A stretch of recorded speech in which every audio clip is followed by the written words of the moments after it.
அன்பான முருக பக்தர்களுக்கு வணக்கங்க. எங்கள் ஊர் வெள்ளக்கோவிலில் வீரகுமார் சுவாமி திருக்கோவிலில் சூரகம்சாரம் திருவிழா நடக்குது. எங்கள் வீரையன் வந்து பார்த்திங்கன்னா சூரன் அழிக்கிறது கிளம்பிட்டார். எங்கள் வீரகுமார் சுவாமி சோழிங்கேஸ்வரர் தெய்வநாயகியம்மன் அப்பா அம்மாட்டேருந்து வேல் வாங்கிட்டு சூரன் அழிக்க கிளம்பிட்டார். முருக பக்தர்கள் இந்த 6 நாள் கந்த சஷ்டி விரதம் இருந்திருப்பீங்க. ஸோ வந்து அப்பன் முருகன் சூரனை மட்டும் அழிக்கலைங்க. நமக்குள்ளே இருக்கிற காமம், குரோதம், போட்டி, பொறாமை, அகம்பாவம், ஆணவம், வஞ்சகம், ஸோ எல்லாத்தையும் அழிக்கிறார். முருகன் வந்து சூரனை மட்டும் அழிக்கல, நமக்குள்ள இருக்க கெட்ட சிந்தனைகள் எல்லாத்தையும் அழித்து உலக நன்மைக்காகவும் இந்த வையகம் வாழனுக்காக தாங்க அப்பன் முருகன் வந்திருக்கிறார். ஸோ அப்பன் முருகன் நம்மளோட சொத்து. அப்பன் சிவன் நமக்காக தான் அப்பன் முருகனை படைச்சிருக்கார். ஸோ அப்பன் முருகனை நம்ம நல்லபடியாக பார்த்துக்கணும். அப்பன் முருகன் எப்படி நம்மளை பார்த்துக்கிறாரோ அதே மாதிரி அவரை நம்ம வந்து நல்லா பார்த்துக்கணுங்க. அவரை வந்து நம்ம நல்லா பார்த்துக்கிட்டாவே அவருக்கு வேணுங்க நம்ம செஞ்சால் அப்பன் முருகன் நம்மளே பார்த்துக்குவாருங்க. அப்புறம் பார்த்திங்கன்னா ஒரு உண்மையானது ஒன்று சொல்கிறேங்க. எங்கள் வீரகுமார் சுவாமி கோயிலுக்கு போனேங்க.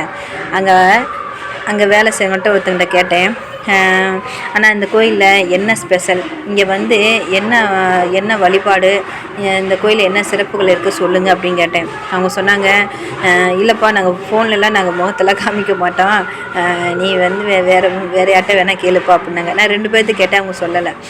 நீ வேணால் நெட்டில் போட்டு பாருப்பா, வீரகுமார் சுவாமி பற்றி எல்லாமே வந்துடும் அப்படின்னாங்க. சரிங்க அப்படின்ட்டு. ஏன்னா எனக்கு வந்து கொஞ்சம் பயமாயிடுச்சுங்க. அங்கே இருக்கவங்க எல்லாம் கொஞ்சம் தெரிஞ்சவங்க. என்னடா நம்ம வாட்ட 4 செவத்துக்குள்ள வந்து அப்பன் முருகன் இப்படி நம்மளை பேச வச்சுட்டாரே, நம்மளை வந்து இப்படி யூடியூப்லாம் இப்படி முருகனை பற்றி பேச வச்சுருக்காரே அப்பா முருகா அப்படின்னு எனக்குள்ள கொஞ்சம் இதாகிடுச்சு. அப்புறம் கொஞ்சம் எல்லோரும் அங்கே இருக்கவங்க தெரிஞ்சவங்கனால எனக்கு கொஞ்சம் மனசில் கொஞ்சம் பயமாயிடுச்சு. அப்பா முருகா, நான் வாட்டில் செவனே இருந்தேன், என்னை இப்படி வந்து உலக மக்கள் எல்லோரும் பார்க்குற அளவுக்கு என்னை கொண்டு வந்திருக்கிற அப்படின்னு. ஆமாங்க, நம்ம வாழ்க்கையில் எவ்வளோ உயர்ந்தாலும் நம்ம வந்து முருகனோட அடிமையாக தாங்க இருக்கணும்.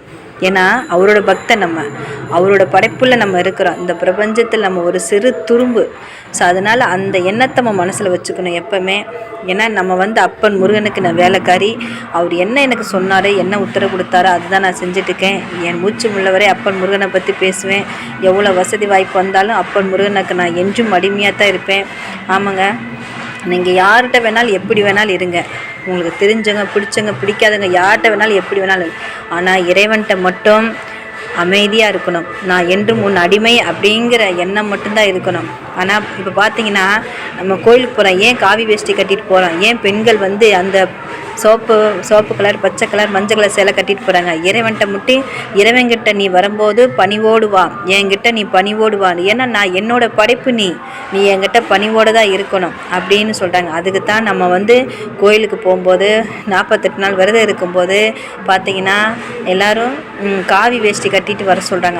அதோட அர்த்தமே அதுதான். நீ வந்து இறைவன்கிட்ட வரும்போது பணிவோடு இரு. வெளியில் எந்த இடத்துல எப்படி இருக்கணுங்கிறது இறைவன் உணர்த்துறான். ஸோ வெளியே விசேஷத்துக்கு போறியா, பட்டு சில இதெல்லாம் கட்டியிருப்பான். நான் கோயில் இடத்துக்கு வரும்போது நீ பணிவோடு பக்தியோடு வா, பக்தியோடு மட்டும்தான் வான்னு சொல்கிறான் இறைவன். நீ வந்து காசு பணம் தேவையில்லை, உங்ககிட்ட பக்தி இருக்கா, அன்பு இருக்கா, அது மட்டும் தான் இறைவன் கேட்குறான். சிவபெருமான் அந்த சூரனுக்கு வந்து அவ்வளோ வரம் கொடுத்துருக்காங்க. நான் தான் பெருசு, நான் தான் உலகத்தில் இதுன்னு சொல்லி அவன் அகம்பாவம் ஆணவம் பிடிச்சனால தான் இன்றைக்கி வந்து அப்பன் முருகன் அந்த சூரன் அழிக்க வந்திருக்கிறார். ஆமாங்க, நம்ம என்றைக்குமே வந்து இறைவனுக்கு யார்கிட்ட வேணாலும் நீ எப்படி வேணாலும் இரு, ஆனால் இறைவன்கிட்ட மட்டும் நான் உன் பாதம் பணிந்திருப்பேன், நான் உன் அடிமை அப்படின்னு சொல்லிட்டு போங்க. அதுதான் அப்பன் முருகன் உணர்த்துறார். ஸோ நான் அன்னைக்கு வந்து நான் எப்பயே நான் அதுதான் முருகன் அடிமை மீனாங்கிற சேனல் வச்சுருக்கீங்க. நான் எப்போவுமே முருகனோட அடிமையாக தான் இருப்பேன். அப்பன் முருகன் அவர் போட்ட பிச்சை, அவர் கொடுத்த வாழ்க்கை இது எல்லாம். ஸோ அதனால் நான் முருகனோட அடிமை. நான் எப்போவுமே அப்பன் முருகனுக்கு வேலைக்காரி, அவரோட பிள்ளைனா. ஸோ அதனால் இதை நான் உணர்ந்த விஷயம். ஸோ இதை உங்களோட நான் ஷேர் பண்ணிக்கிறேன். அப்பன் முருகன் சூரனை வதம் செய்கிறார். ஸோ நம்ம வந்து இந்த நிமிஷத்துலேருந்து நம்ம புது மனிதராக வருவாங்க. ஏன்னா இதுக்கு முன்னாடிக்கு நம்மளோட கெட்டவைகள் எல்லாம் அழிஞ்சு இனிமேல் நம்ம நல்லபடியாக இருப்போம். நம்ம வாழ்க்கை பிரகாசமாக, சந்தோஷமாக, வளமுடன் நலமுடன் நம்ம நல்லபடியாக இருப்போம். ஸோ அப்பன் முருகன் சூரனை வதம் செய்துட்டார். அதே மாதிரி நம்மளோட வாழ்க்கையில் கெட்டது எல்லாத்தையும் அழிச்சிட்டார். இனிமேல் நம்ம சந்தோஷமாக இருப்போம். ஸோ அப்பன் முருகன் இதுதான் சொல்ல சொன்னார். ஸோ முருக பக்தர்கள் எல்லாத்துக்கும் சூரன் 6 நாள் விரதம் இருந்திருப்பீங்க. உங்களோட வேண்டுதல் கண்டிப்பாக நிறைவேறும். அப்பன் முருகன் நம்ம கூட துணையாக இருக்கிறார். ஸோ முருகனை வந்து நீங்கள் வணங்க உங்களோட வாழ்க்கை அழகாகும். முருகனை நம்பியோர் என்னைக்கும் கைவிடப்படார். அப்பன் முருகன்.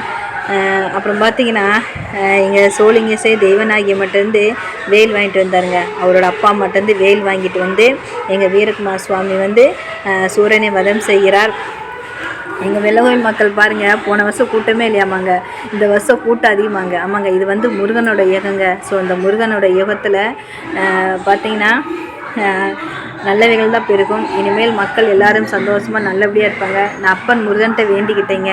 என்ன அப்படின்னா, அப்பா முருகா, உன்னை நம்பி வரவங்கள காப்பாற்று. உன் மேலே நம்பிக்கை வச்சுருக்காங்க, அவங்களோட நம்பிக்கை வீணாகக்கூடாது. உன் மேலே வச்சுருக்க நம்பிக்கையை காப்பாற்று அப்படின்னு அப்பன் முருகன்கிட்ட சொல்லியிருக்கீங்க. ஸோ எல்லோருடைய வேண்டுதலும் நிறைவேறும். நானும் அப்பன் முருகன்கிட்ட வேண்டிக்கிட்டேங்க. ஸோ எனக்காகவும் வேண்டிக்கிங்க, என்னோடய வேண்டுதலும் நிறைவேறணும். அப்புறம் பார்த்திங்கன்னா, நீங்கள் முருகனை வழிபட ஆரம்பிச்சிட்டாலே உங்களுக்கான வாழ்க்கையை உங்களோட வாழ்க்கை பயணத்தை அப்பன் முருகன் உருவாக்கி வச்சுவாருங்க. இப்போ ஒரு நல்ல விஷயம் நடக்கணும் அப்படின்னா அதுக்கு வந்து அந்த இறைவனோட ஆசீர்வாதம் வேணுங்க. ஏன்னா இப்போ ஒரு நல்ல நான் பார்த்தீங்கன்னா சிவன் கோயிலுக்கு போனேங்க. போன வருஷத்துக்கு முந்தின வருஷம் போனேன். ஒரு சின்ன பிள்ளை, என்னை விட சின்ன பிள்ளை வந்து பார்த்திங்கன்னா சஷ்டி விரதம் இருந்திருக்கு. ஆனால் அப்போ வந்து நான் சஷ்டி விரதம் இருக்கல, எனக்கு சஷ்டி என்னவே தெரியாது. அந்த பிள்ளைகிட்ட நான் கேட்டேன், எனக்கு சஷ்டி விரதம்னா என்ன அப்படின்னு. அந்த பிள்ளை எல்லா டீட்டெயிலும் சொல்லிச்சு. ஸோ நம்ம வந்து இறைவன் வந்து ஏதோ ரூபத்தில் வந்து நமக்கு வந்து சொல்கிறார்.